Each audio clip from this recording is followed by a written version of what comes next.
Assalamualaikum warahmatullahi wabarakatuh. Apa kabar sahabat? Masih bersama Wilda dalam suluk motivasi dari Saung Santri Inayatullah.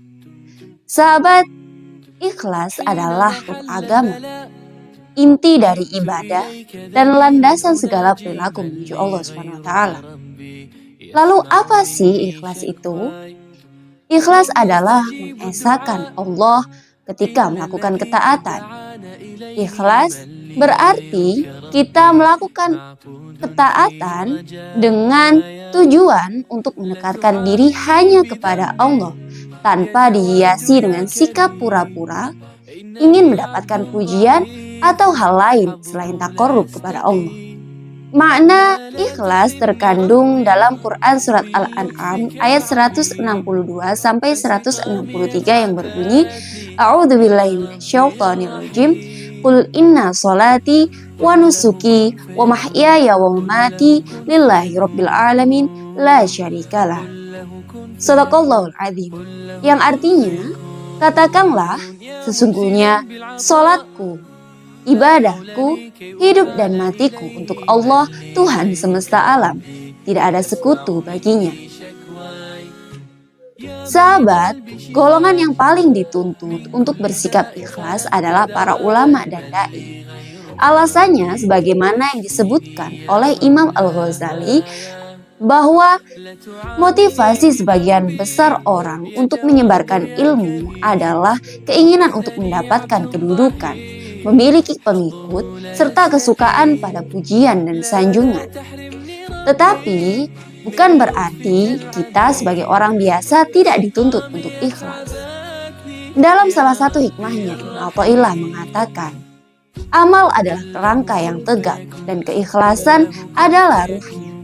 Maka bila amal kita kosong dari keikhlasan, maka amal yang kita lakukan sama sekali tidak berarti sebagaimana jasad tanpa ruh.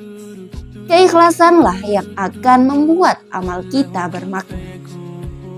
Selain itu, Allah Subhanahu wa taala juga berfirman dalam Quran surat Al-Bayyinah ayat 5 yang berbunyi, A'udzubillahi minasyaitonirrajim. Wa ma umiru illa liya'budullaha mukhlishina lahud-dina hunafa. Shadaqallahul azim. Yang artinya, dan mereka tidaklah diperintah kecuali untuk beribadah kepada Allah Subhanahu wa taala dengan mengikhlaskan ketaatan kepadanya dalam menjalankan agama yang lurus. Sahabat, lawan dari ikhlas adalah riya. Riya berarti kita beramal karena manusia, seperti kita ingin mendapatkan pujian, popularitas, ataupun jabatan dan yang lainnya, yang semua itu ada di sisi manusia. Tentu kalian ingat mengenai hadis panjang yang menerangkan 3 orang yang pertama kali dimasukkan ke dalam neraka. Apakah yang memasukkan mereka ke dalam neraka? Tidak lain dan tidak bukan adalah karena mereka bersikap riya dan ingin mendapatkan sebutan di sisi manusia.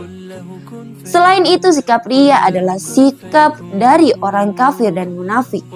Seperti dalam firman Allah yang berbunyi, A'udzubillahi minasyaitonirrajim, kalladzi yunfiqu malahu ria'an nasi wa la yu'minu billahi wal yawmil akhir.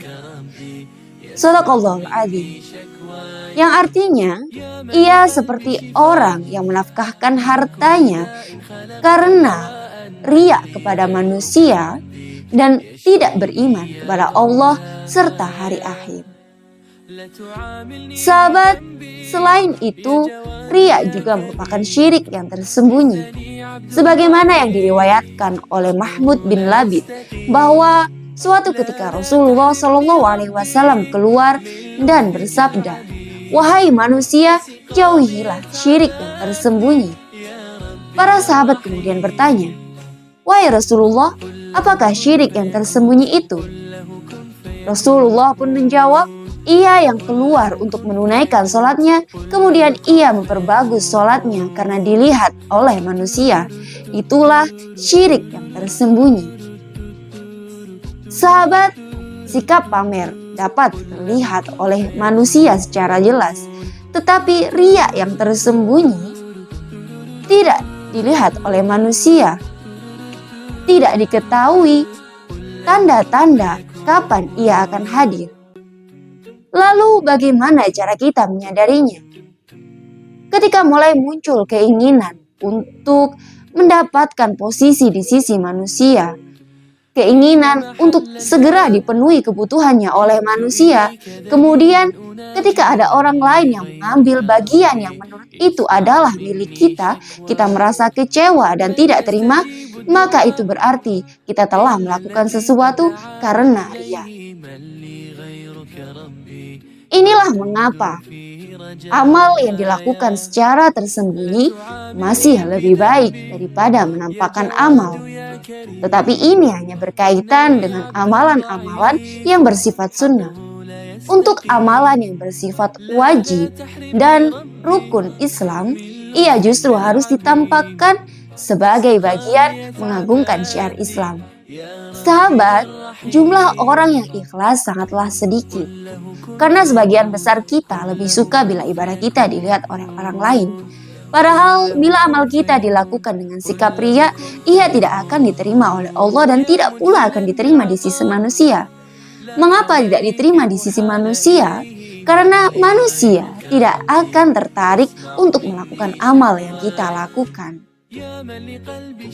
Selain itu, memang sulit untuk melakukan ikhlas karena dibutuhkan kehadiran niat dan kebersihannya dari segala noda, termasuk diantaranya noda kepentingan pribadi. Maka kita bisa memulainya dengan bertaubat, memperbaiki diri kita, berpegang teguh kepada Allah, dan juga tulus dalam menjalankan agama yang kita anut saat ini, yaitu Islam. Sekian, semoga bermanfaat. Wallahu a'lam bishawab. Wassalamualaikum warahmatullahi wabarakatuh.